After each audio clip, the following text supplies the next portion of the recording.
All right, everyone, to watch this video for Monday, December 4th.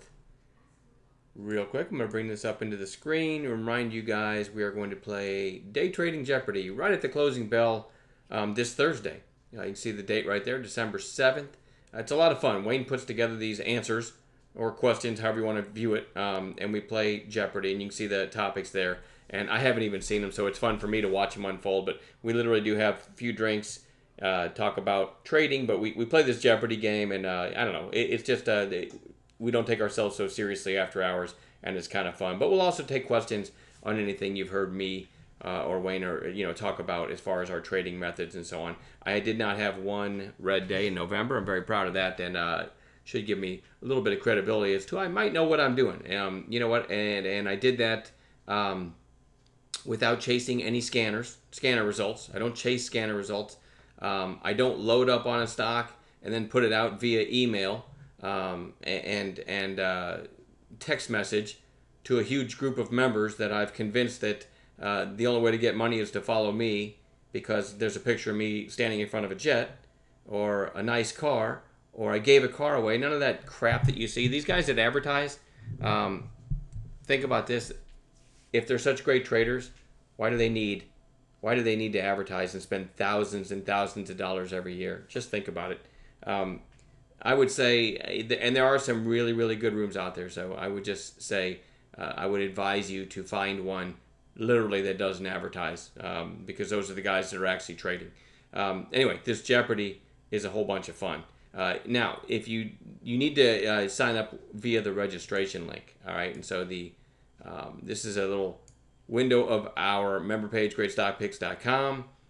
You can just scroll down a little bit and put your email address there and hit submit, and that the link to our Jeopardy game and in our happy hours and any of our webinars, our nightly watch list video, those links are always in the email every night.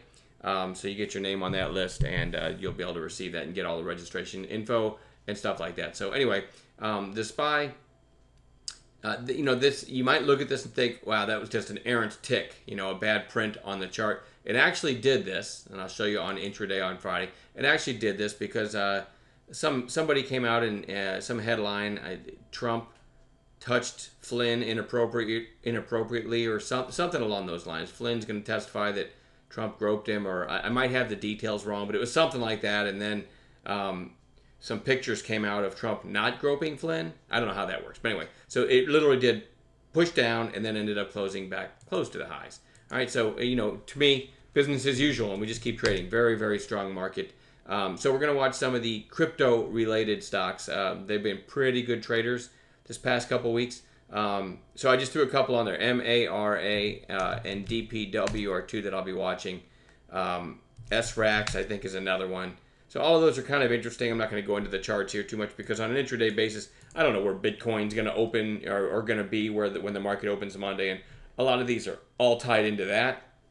But they can be pretty good traders. So those are the three that I kind of in that space that I've chosen to watch. This PTI had a big volume spike. I guess this would have been Wednesday. And then you can see Thursday and Friday it's kind of coiling. So I like that for a potential long. MICT.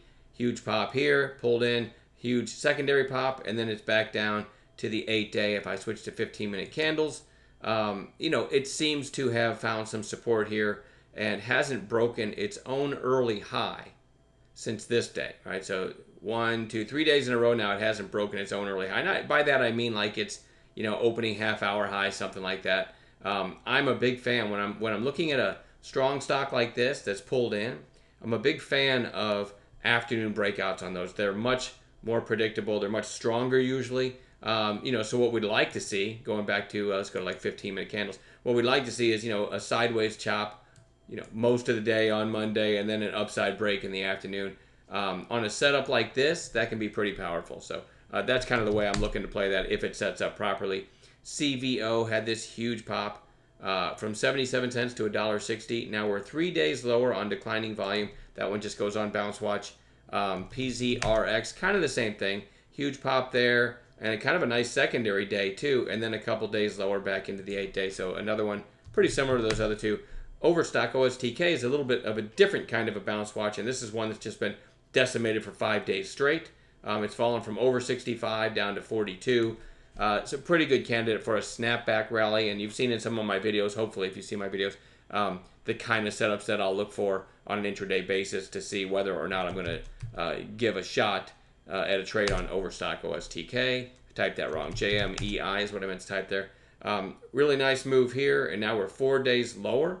And it hasn't round tripped. I'd like to see this one turn tomorrow, but we'll see. If it gives us a setup, we'll take a trade. CERC's had 2 big pops recently, and then kind of a indecision day on Friday, so we're going to watch that one. EKSO was on bounce watch for Friday and never got a trade in it, but it did close above its open, so we're going to keep our eyes on that one. Had a huge move back here, and now it hasn't broken a previous day's high since it was well over 450, right? And now we're down to 235, so that one's worth watching for a snapback bounce. TGC, big volume in that one, and closed, I don't know, well off its highs, but still well off its lows as well. We'll see if we get a red to green in that one. And then OHRP. I was out taking a walk Friday afternoon and enjoying the 80-degree Florida sunshine when this thing ripped. I had this on a chart and I missed it.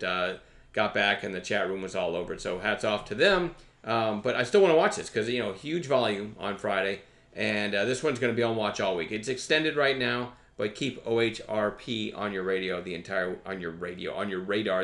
week. And we will look to add some possible gap plays to our watch list as well Monday in the pre-market. And between gap plays and what I've just shown you, that's already too much to watch. All right, enjoy the rest of your weekend. We'll see everybody on Monday.